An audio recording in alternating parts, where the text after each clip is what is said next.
안녕하십니까 성도 여러분. 지난 1월 7일 비대면 온라인 예배로 전환된 이후로 어느덧 4주차가 되어가고 있습니다. 계획대로라면 내일 일요 새벽 기도회까지 온라인 예배를 드리고 다음 주 2월 4일 우리 금요 저녁 예배부터는 교회에서 다시 함께 만나 대면 예배를 드리게 될 것입니다. 자세한 내용은 우리 주중에 다시 안내가 있게 될 것입니다. 어쨌든 계획대로만 진행된다면 이제 일주일이 남은 것입니다. 여러분 기대가 되십니까? 즐거우십니까? 다시 우리가 기쁨으로 만나서 하나님 앞에 예배와 찬양을 돌리며 교제하고 또 우리의 맡겨진 사명을, 우리의 봉사를 함께 할 수 있게 되기를 간절히 소망합니다.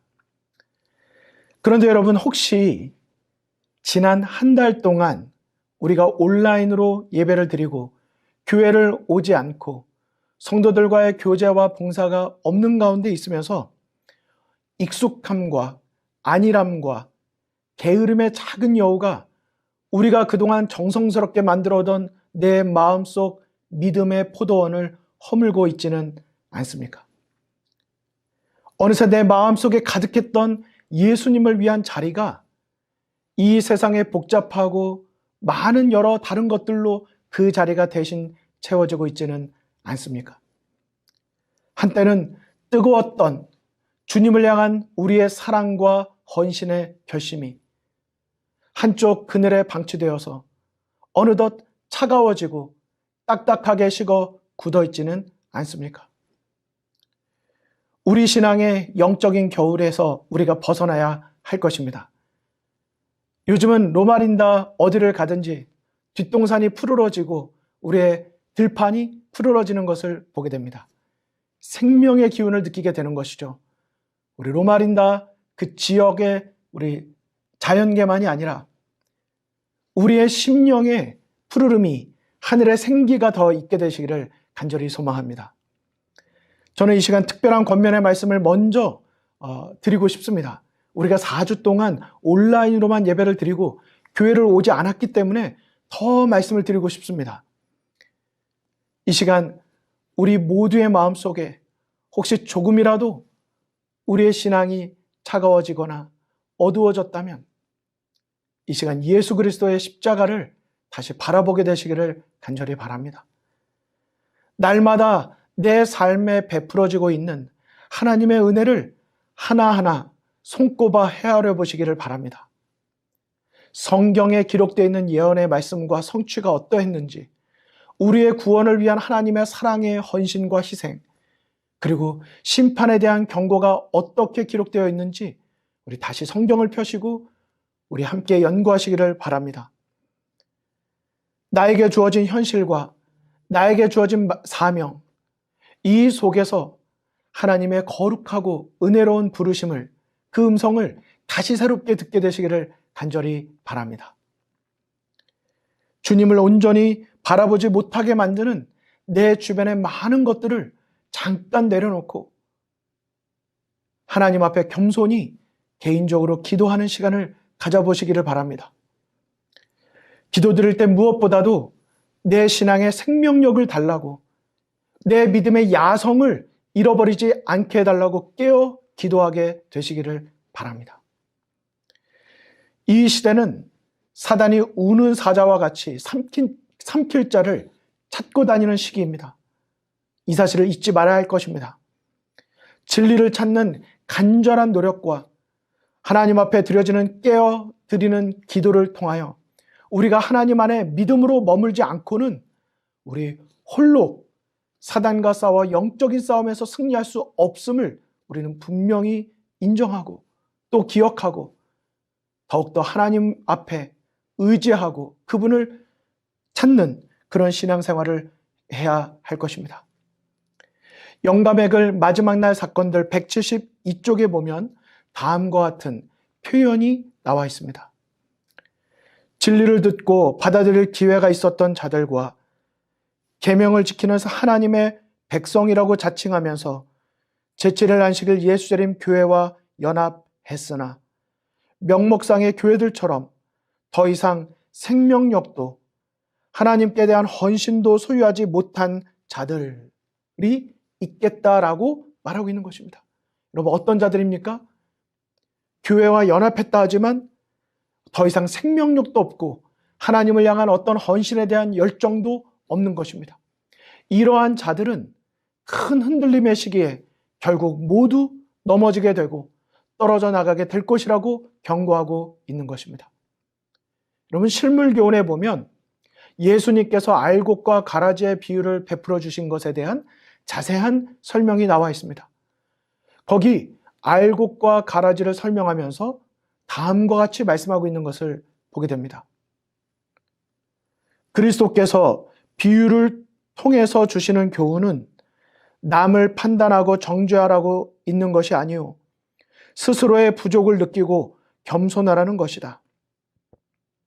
밭에 뿌려진 모든 씨가 다 좋은 곡식이 아니듯이 교회 안에 있는 모든 사람이 다 그리스도인이라고 할 수는 없다. 경건의 모양을 가장한 죄인들이 한동안 참된 그리스도인의 제자들과 섞여서 외형상 그리스도인, 기독교인으로 간주되어 많은 사람을 속이고 있지만 이 세상의 추수 때가 이르면 선한 자와 악한 자 사이에 현저한 차이점이 드러날 것이다. 그때에 교회와 연합하였으나 그리스도와 연합하지 않은 자들이 명백하게 드러나게 될 것이다. 여러분, 아멘이십니까? 이 말씀이 우리를 더 각성할 수 있도록 깨워주시기를 간절히 소망합니다. 그러므로 성도 여러분, 깨어서 기도하십시오. 다시 한번 깨어서 기도하면서 우리의 신앙의 야성을 새롭게 회복하시기를 바랍니다. 우리의 마음에 하늘로부터 오는 생명력이 가득하고 하나님을 향한 우리의 헌신의 마음이 가득 소유하게 되시기를 바랍니다. 말씀하신 것처럼 교회와 연합하는 것 중요합니다. 우리 다음 주가 되면 우리 모든 성도님들을 교회에서 볼 수 있기를 간절히 소망합니다. 그러나 교회와 연합한 것으로 만족할 것이 아니요 우리가 그리스도인으로서 그리스도와 연합한 것으로 만족해야 할 것입니다. 그러므로 성도 여러분, 매일의 생활 속에서 그리스도와 연합하는 우리 모두가 되시기를 간절히 소망합니다. 저는 오늘 지난 설교에 이어서 우리 그리스도인에게 닥쳐오는 고난의 의미와 또 그 고난에 임하는 우리의 태도가 어떠하여야 하는지를 어떤 한 면에 대하여 우리가 함께 살펴보고자 합니다. 오늘 말씀의 제목은 하필이면 왜 이 길입니까? 입니다. 하필이면 왜 이 길입니까? 라는 제목으로 말씀을 나누고자 합니다. 민수기 21장 4절에 보시면 이스라엘 백성들은 지도자 모세는 물론이고 하나님을 향하여 단단히 화가 나서 하나님을 향하여 말하는 장면이 기록되어 있습니다. 민수기 21장 4절과 5절의 말씀입니다. 백성이 호르산에서 출발하여 홍해길을 따라 에돔 땅을 우회하려 하였다가 길로 말미암아 백성의 마음이 상하니라. 백성이 하나님과 모세를 향하여 원망하되 어찌하여 우리를 애굽에서 인도하여 내어 이 광야에서 죽게 하는가? 이곳에는 먹을 것도 없고 물도 없도다. 우리의 마음이 이 하찮은 음식을 싫어하노라 하매. 이스라엘 백성들은 하나님께서 인도하시는 길로 말미암아 마음이 어떻게 됐다고요? 상했다 했습니다. 하나님께서 인도해 주시는 그 길로 말미암아 마음이 상했다. 여러분, 이 말이 무슨 말입니까? 내가 원하던 길이 있는데, 내가 바라던 길이 있는데, 내가 생각하고 내가 계획한 길이 있는데 하나님께서 그 길로 인도하지 아니하시고 내 예상과 달리 다른 길로 인도하셨다. 그것이 마음에 들지 않는다, 이런 뜻인 것입니다. 자신들이 바라던 길, 그 길로 갈 수 없게 되었기에 모세와 하나님을 향하여 원망하고 있는 장면입니다. 자, 여기 지도를 한번 보실까요? 이스라엘 백성들의 여정을 추측하여 성경의 기록을 따라 표시한 것입니다. 그런데 오늘 본문의 말씀과 관련해서 조금 더 자세한 지도를 보시겠습니다. 이스라엘 백성들이 홍해길이라 불렀던 길이 여기 있습니다. 그들은 이미 38년의 시간을 광야에서 보낸 시점입니다. 그러니까 총 40년 중에 38년을 보냈으니까 이제 2년여가 남은 상황이죠. 이제 지칠 대로 지쳤습니다. 속히 이 일을 끝내고 약속의 땅에 들어가기를 원하고 있습니다. 그리고 이제 그들 앞에 약속의 땅에 가기 위한 편리하고 빠르고 좋은 길이 눈앞에 놓여져 있는 것입니다. 그 길은 민수기 20장 17절의 말씀에 보면 왕의 대로라고 기록되어 있습니다. 왕의 대로. 여러분 어떻습니까? 듣기만 해도 그 길로 가고 싶지 않습니까? 하지만 에돔 왕은 거절했습니다. 두 번째 요청도 거절하였습니다. 왕의 대로를 통해서 계속 북진하여서 이제 가나안 약속의 땅에까지 그 목적지까지 가기를 원하고 있는 이런 상황 속에서 에돔 왕의 거절로 인하여 그들은 다시 남쪽 바란 광야를 통해서 홍해길로 들어간 다음에 우회하여 사막길을 지나고 광야길을 걸어가야만 하는 상황이 된 것입니다. 여러분 이 상황에 대해서 부조화 선지자 424쪽에는 다음과 같이 묘사하고 있습니다. 이스라엘 대군은 다시 남쪽으로 향하여 불모의 황무지로 나아갔으며 이 여행은 에돔의 산과 골짜기의 푸른 지대를 바라본 이후이므로 한층 더 침울한 것처럼 보였다. 여러분 그런 거 있지 않습니까? 너무 좋은 것을 보고 나면 눈 버렸다 이렇게 표현하지 않습니까? 에돔의 그 땅과 푸른 왕의 대로를 보고 나니까 그 길로 가지 못하는 이 현실이 너무나도 속상한 것입니다. 왜 하나님께서는 이런 길로 다시 우리를 인도하시는가? 언뜻 보면 이스라엘 백성들의 불만과 원망과 그 불평의 정신, 그 말들은 그럴듯해 보이고 타당해 보이는 것처럼 보입니다. 마치 하나님께서 에돔 왕을 통해서 그들을 그 왕의 대로를 가지 못하게 막으신 것처럼 되어 있습니다. 하나님께서 지금이라도 그들의 주장을 들어주셔야 하고 하나님이 사랑이시고 하나님이 공의로운 분이시라면 그들이 남쪽 바란 광야 홍해길 사막길 그 광야길로 가도록 하실 것이 아니라 왕의 대로로 에돔 땅을 거쳐서 가도록 허락하시고 정말 그분이 전능하신 분이시라면 그렇게 해 주셔야만 하는 것처럼 그렇게 주장되어지고 있는 것을 보게 됩니다. 하지만 여러분 그것은 사실이 아닙니다. 하나님께서 전능하지 아니하셔서도 아니고 하나님께서 사랑하지 아니하셔서도 아닌 것입니다. 그리고 하나님께서는 그렇게 행하지도 않으셨습니다. 오히려 하나님께서는 그들이 이제라도 깨닫고 이제라도 그들이 바른 정신을 가지고 하나님께서 계획하시고 인도하신 그 길로 겸손히 순종함으로 따라오기를 원하고 계신 것입니다. 사실 성경을 보면 하나님께서 명하셔서 에돔 왕에게 갈 것을 구하도록 말씀하셨습니다. 에돔 왕이 거절한 것이죠. 그런데 저희가 기억해야 될 것은 하나님께서 지금까지 아무것도 안 하시고 계신 것처럼 지금 이스라엘 백성들이 원망하고 있지만 그렇지 않다는 사실입니다. 하나님께서는 이미 이스라엘 백성들에게 여러 번 여러 가지 기회를 주셨습니다. 하나님의 말씀과 뜻대로 그들이 바로바로 제각 순종하였더라면 믿음으로 따랐더라면 그들에게는 순탄한 길, 형통한 길이 열렸을 것입니다.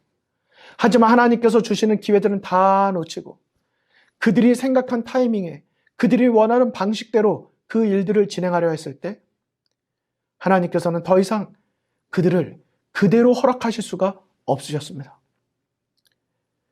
지금 이스라엘 백성들이 직면해 있는 문제의 원인과 그 책임은 사실 이스라엘 백성 그 자신들에게 있었습니다. 그럼에도 불구하고 그들의 영적인 눈과 그들의 영적인 귀가 어두워져 있었기 때문에 문제를 바르게 보고 바르게 판단할 수 없었습니다. 그리고는 그들은 그저 마음속에 습관적으로 가져오던 불평의 정신, 불만의 정신을 거절하지 아니하고 그대로 표출해내게 된 것입니다. 사실 이것은 사단이 끊임없이 하나님의 축복을 저주로 만들기 위하여 그들의 마음속에 계속해서 심어오던 그 투쟁의 정신, 불평과 불만의 정신, 그 결과이기도 하였습니다. 평상시에 사단이 끊임없이 그들의 마음속에 주고자 했던 정신을 그들이 날마다 경계하고 깨어서 하나님의 은혜를 바라보고 감사한 생애를 살았더라면 그들은 이러한 유혹도 이길 수 있었을 것입니다. 물리칠 수 있었을 것입니다. 성경을 잘 읽어보십시오. 성경은 이스라엘 백성들의 원망과 주장은 결코 옳지도 않고 바르지도 않았다고 말하고 있습니다. 먹을 것도 없고 물도 없었다고요? 그렇지 않습니다. 바로 오늘 본문의 바로 앞장 민수기 20장을 보면 하나님께서 가데스에서 반석에서 물이 나오게 하는 기적을 베풀어 주셨습니다. 하나님께서 만나를 통하여 그들에게 먹을 것이 풍부하도록 날마다 먹여주시고 입혀주셨습니다. 그들의 신발이 닳지 않도록 하나님께서 그들을 돌보아 주셨습니다. 여러분 여기서 잠깐 한번 생각해 보실까요? 만나는 어떤 목적으로 주어졌습니까? 제칠을 안식일을 기억하여 거룩히 지키도록 그들에게 주어진 것입니다. 그러므로 만나는 단지 그들의 육신의 음식만으로 주어진 것이 아니요.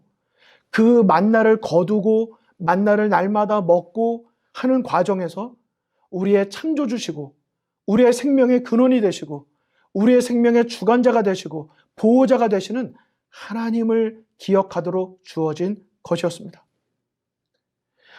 하지만 그들은 날마다 만나를 먹고 만지고 그리고 입으로 먹고 눈으로 보고 하고 있었음에도 불구하고 그 만나를 주시고 계신 하나님을 보지 못했던 것이었습니다. 하나님께서 베푸시고 계시는 사랑과 은혜는 바로 눈앞에서 놓치고 있었던 것입니다. 그들은 만나를 향하여 하찮은 음식이라고 말하고 있습니다. 하나님께서 돌보시는 사랑의 증거를 하찮은 것으로 만들어버리고 만 것입니다. 여러분 한번 생각해 보십시오. 하나님께서 함께하고 계시는데 하나님께서 그들과 동행하고 계시는데 불기둥과 구름기둥으로 불구름기둥이죠. 하나이지만 기능을 서로 다르게 하고 있는 하나님께서 날마다 그들을 먹이시고 입히시고 돌보시고 계시는데 그 하나님이 나와 함께 하시는 것으로 그들은 만족하지 아니하고 눈에 보이고 손에 쥐어지는 그런 것들로 하나님을 향하여 불평하고 원망하고 있었다고 하는 사실인 것입니다. 하나님께서는 이스라엘 백성들에게 특단의 조치가 필요하다는 사실을 아셨습니다. 그래서 그분은 그분의 돌보시는 손길을 잠시 거두셨습니다.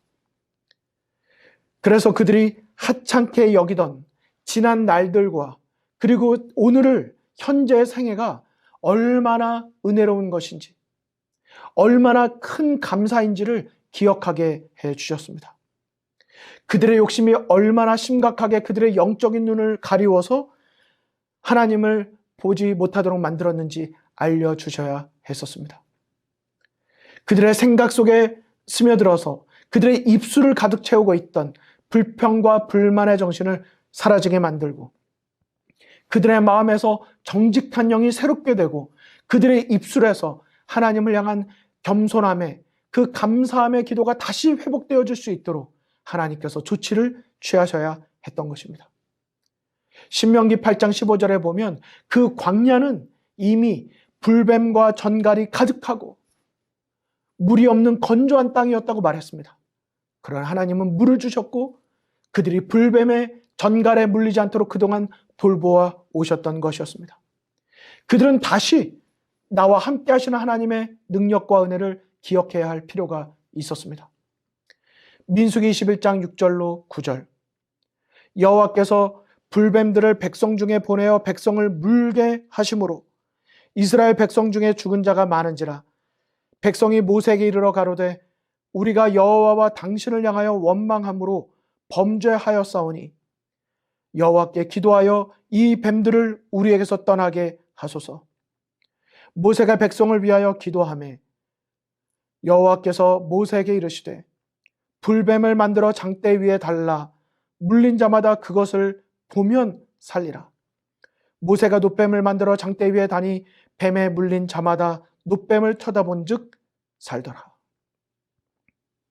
여러분, 여기 하나님께서 불뱀들을 백성 중에 보내었다라고 말하고 있지만 이것은 히브리 사상에 언제나 하나님의 주관자이시고 하나님께서 하나님 중심으로 표현하고 있기 때문에 이렇게 표현된 것이지, 사실 하나님께서 그들에게 없는 불뱀을 만들어서 보내신 것이 아니라 늘 돌보시던 그분의 손길을 그들이 원하지 않고 신뢰하지 않기 때문에 현실을 보도록 잠시 거두신 것이었습니다. 참 이스라엘 백성들은 어리석습니다. 그럼에도 불구하고 불뱀이라고 하는 고난이 그들에게 찾아오자 그들은 다시 이제서야 깨닫고 지금까지 있었던 모든 것들이 하나님의 은혜임을 알고 하나님께 부르짖습니다. 그들의 시선이 다시 하나님께로 향해지는 것입니다. 여러분, 이 사건이 바로 구리뱀 사건, 놋뱀 사건입니다. 그 유명한 사건이죠. 우리가 너무나도 잘 아는 사건입니다. 놋뱀을 쳐다본 즉 사는 사건. 바로 이스라엘 백성들이 하나님을 향하여 온전한 믿음을 갖지 못했을 때 예수 그리스도의 구원을 상징하는 이 사건을 통하여 우리가 믿음으로 순종하고 믿음으로 바라보면 살겠다라고 하는 이 구원의 엄청난 비밀과 원리를 우리에게 알려준 사건이 바로 이 사건인 것입니다. 그런데 저는 이스라엘 백성들이 하나님을 원망하였으나 다시 하나님께로 돌아오는 이 사건 속에서 그들이 원했던 길이 아닌 다른 길로 인하여 그들의 마음이 상하였을 때, 여러분, 그들이 외쳤던 그 말 속에 오늘 우리들의 마음 속에 종종 있는 그 음성이 들리지 않습니까? 하나님, 하필이면 왜 이 길입니까? 하필이면 왜 이 길입니까? 그런데 성도 여러분, 오늘 이 말씀을 살펴보면서 우리가 다시 그 질문 가운데 하나님의 음성을 다시 들을 수 있어야 합니다. 이것이 하나님의 뜻입니까? 여러분, 우리의 마음속에 있는 음성과 우리의 마음속의 생각이 바뀌어야 하는 것입니다. 하필이면 왜 이 길입니까? 라고 하는 질문이 이것이 하나님의 뜻입니까? 라는 질문으로 겸손한 순종의 마음으로 바뀌어야 하는 것입니다. 여러분, 우리가 살다 보면 이러한 질문들이 생기지 않습니까? 하필이면 왜 이 직장입니까? 하필이면 왜 이 학교입니까? 하필이면 왜 이 남편입니까? 하필이면 왜 이 아내입니까? 하필이면 왜 이 자녀입니까? 하필이면 왜 이 부모입니까? 하필이면 왜 이 성도입니까? 하필이면 왜 이 교회입니까? 하나님께서 나에게 인도하신 이 많은 것들이 왜 이것입니까? 여러분, 우리가 이렇게 하나님께 질문하고 싶을 때가 있지 않습니까? 하지만 오늘 그 질문들을 이렇게 바꾸시면 어떠실까요? 이것이 하나님의 뜻입니까? 시편 103편 7절에 우리의 영적인 눈을 열어주는 귀한 말씀이 있습니다. 하나님이시죠? 그가 자기의 뜻을 모세에게 알리시고 이스라엘 백성에게 그의 놀라운 일을 보여주셨다. 우리 현대인의 성경에 있는 말씀입니다. 이것은 그리스도인의 삶에 있어서 매우 중요한 구절입니다. 하나님께서 모세에게는 자기의 뜻을 알려주셨고 이스라엘 백성들에게는 하나님의 길을, 그분이 하신 일들을 보여주셨다라고 말하고 있는 것입니다. 여러분, 이것은 어떻게 또 이해되어질 수 있습니까? 모세는 하나님께서 인도하시는 길도 보았고 하나님께서 인도하시는 행하시는 일들도 보았지만 동시에 하나님의 뜻도 그는 알고 있었다라고 말하고 있는 것입니다. 그래서 모세가 하나님 앞에 불평하지 아니하고 불만하지 아니하고 겸손함으로 온유함으로 하나님께서 인도하시는 길이 어디든지 믿음으로 따라갈 수 있었던 것입니다. 그렇습니다. 하나님께서 인도하시는 길을 보는 것 이상으로 우리에게 필요한 것이 있습니다. 그것은 바로 그 길로 인도하고 계시는 하나님의 뜻을 발견하는 것입니다. 그 하나님의 뜻을 영적으로 분별하는 것입니다. 성경에 기록되어 있는 많은 믿음의 조상들, 그들의 삶에는 모두가 고난의 길이 있었습니다. 하나님은 그들의 믿음을 시험하시기 위하여 고난의 길로 인도하셨습니다. 하지만 그 모든 이들은 그 고난 속에서도 하나님을 믿음으로 하나님의 뜻을 발견하였습니다. 저는 성경 중에 그런 많은 인물들 가운데 가장 대표적인 인물이 바로 사도 바울이라고 생각합니다. 사도 바울, 고린도서 12장에 보면 바울도 3번이나 자신의 육체의 가시가 떠나가게 해달라고 하나님께 구하였지만 정말 이런 상황을 예상하지도 못했고 이런 상황을 만족스러워하지도 않았지만은 그래서 하나님 앞에 이 상황 가운데서 나를 벗어나게 해달라고 간구하는 장면이 나와 있습니다. 이 가시 때문에 복음을 전하는 데에도 걸림돌이 있었습니다. 복음을 더 잘 전파하기 위해서는 이 가시를 나에게서 벗어나게 해달라고 그는 간구했을 것입니다. 이 사도 바울이 하나님께 구하는 것이야말로 정말 타당하고 하나님께서 들어주셔야만 하는 그런 요구처럼 보이는 것입니다. 여러분, 그런데 잘 하시지 않습니까? 이러한 3번의 간절한 사도 바울의 간구에도 불구하고 하나님의 답변은 무엇이었습니까? 가시를 없애지 않을 것이라고 말씀하십니다. 그리고 바울을 향하여 하나님은 말씀하셨습니다. 내 은혜가 내게 족하도다. 내 은혜가 내게 족하도다.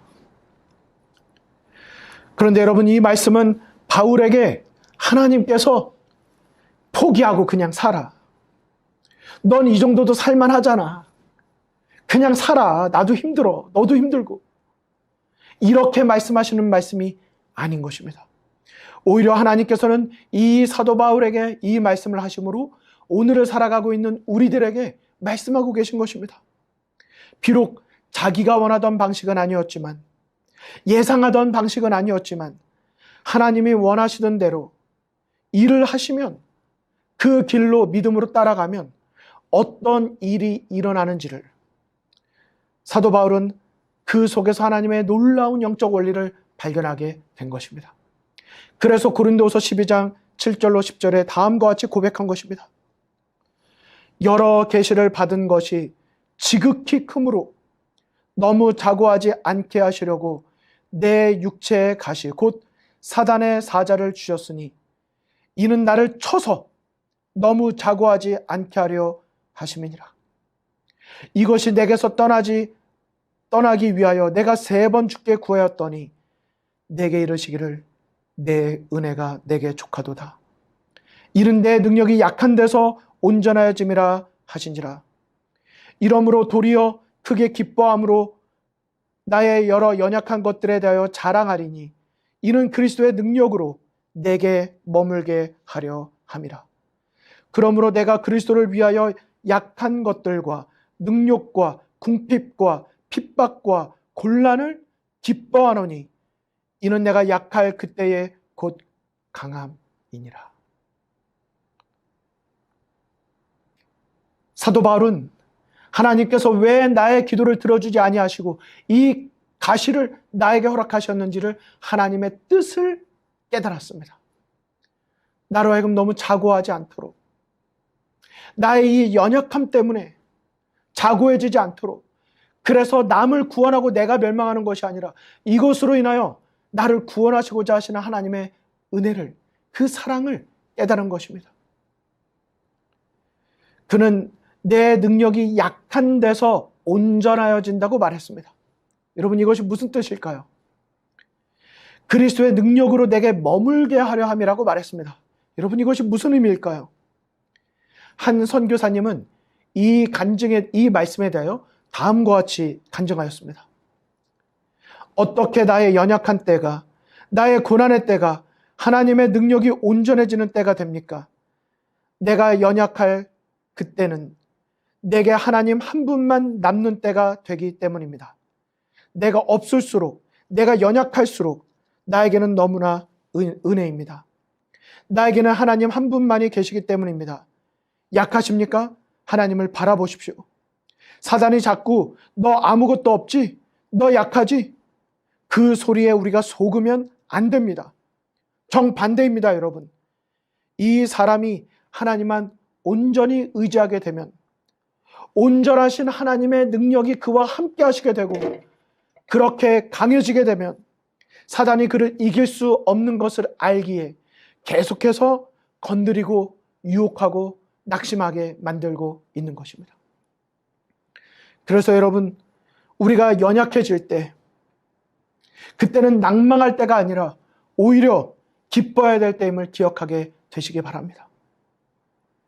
우리가 연약해질 때, 내가 원했던 기도가 응답되지 아니하고 내가 더 이상 할 수 있는 것이 없다고 느껴질 때, 여러분, 그때, 바로 그때가 오직 하나님만을 바라보게 되는 때가 되는 것입니다. 여러분, 이 땅에서 어떤 그리스도인이 가장 능력 있는 사람일까요? 하나님만을 온전히 의지할 때, 하나님의 능력만으로 온전히 믿음으로 의지할 때, 이 세상에 의지했던 많은 것들을 다 내려놓고 오직 하나님만을 온전히 의지할 때, 그 사람은 사단이 감당할 수 없는 가장 강력한 믿음의 승리를 갖게 되는 성도가 되는 것입니다. 혈류병 앓던 여인이 이 세상에서 아무런 가망을 찾지 못하고 오직 예수님께 자신의 믿음의 모든 것을 집중하여 옷자락을 만졌을 때 가장 강력했던 것처럼 우리의 신앙생활도 그와 같은 것입니다. 우리의 뜻이 이루어지기를 기도할 것이 아니라 하나님의 뜻이 이루어지기를 기도하는 그러한 그리스도인이 되어야 할 것입니다. 저는 지난주에 어느 한 목사님의 설교를 들으면서 참 의미심장한 질문을 받게 되었습니다. 그 목사님의 질문은 아주 간단하였습니다. 예수님께서 우리를 위하여 마련하신 그 하늘 성새 예루살렘, 우리가 구원에 이르게 될, 우리가 함께 들어가게 될 그 하늘 새 예루살렘 성전의 입구는 왜 진주문이라고 되어 있을까? 왜 진주문을 통과하여 우리의 영원한 하늘 본향에 들어가게 될 것인가? 그 목사님의 질문은 굉장히 의미심장한 것이었습니다. 진주는 그냥 만들어지지 않습니다. 고난의 과정, 그 터널을 지나야 하는 것이죠. 그 후에 진주는 완성되어지는 것입니다. 우리가 많이 부르는 찬양 중에 주는 완전합니다라는 찬양이 있습니다. 그 가사는 다음과 같습니다. 주여, 우린 연약합니다. 우린 오늘을 힘겨워합니다. 주 뜻 이루며 살기엔 부족합니다. 우린 연약합니다. 주여, 우린 넘어집니다. 오늘 하루 또 실수합니다. 주의 긍휼을 구하는 죄인입니다. 우린 주만 바라봅니다. 한없는 주님의 은혜 온 세상 위에 넘칩니다. 가릴 수 없는 주님의 영광 온 땅 위에 충만합니다. 주님만이 길이오니 우린 그 길 따라갑니다. 그날에 우리를 이루실 주는 완전합니다. 우리가 인생을 살면서 고난의 학교를 지나서 믿음으로 우리가 하나님 앞에 우리의 삶을 온전히 드려지게 될 때 바로 그런 자가 들어갈 수 있는 곳이 하늘새 예루살렘이 되는 것입니다. 그렇습니다. 그리스도인으로서 우리가 걸어가야 될 길은 왕의 대로가 아닙니다. 때때로 우리가 걸어가야 될 길이 광야길일 수도 있고 사막길일 수도 있습니다. 하지만 우리가 걸어가야 할 길은 왕의 대로도 아니요, 광야길도 아니요, 우리가 주님을 의지하면서 주님과 동행하는 동행길임을 기억해야 할 것입니다. 하나님께서 우리를 사랑하셔서 우리를 구원하시고자 인도하시는 그 길이라면 우리가 하나님께서 인도하시는 길만 볼 것이 아니요, 하나님의 뜻을 바라봄으로, 우리가 믿음으로 순종함으로 하나님의 인도하시는 길을 따라가는 우리 모두가 되시기를 간절히 바라는 것입니다. 저는 정말 하나님께서 인도하시는 길, 하나님의 뜻을 분별함으로 그 길을 걷고 싶습니다. 여러분들께서는 어떤 길을 걷기를 원하십니까? 말씀을 마치겠습니다.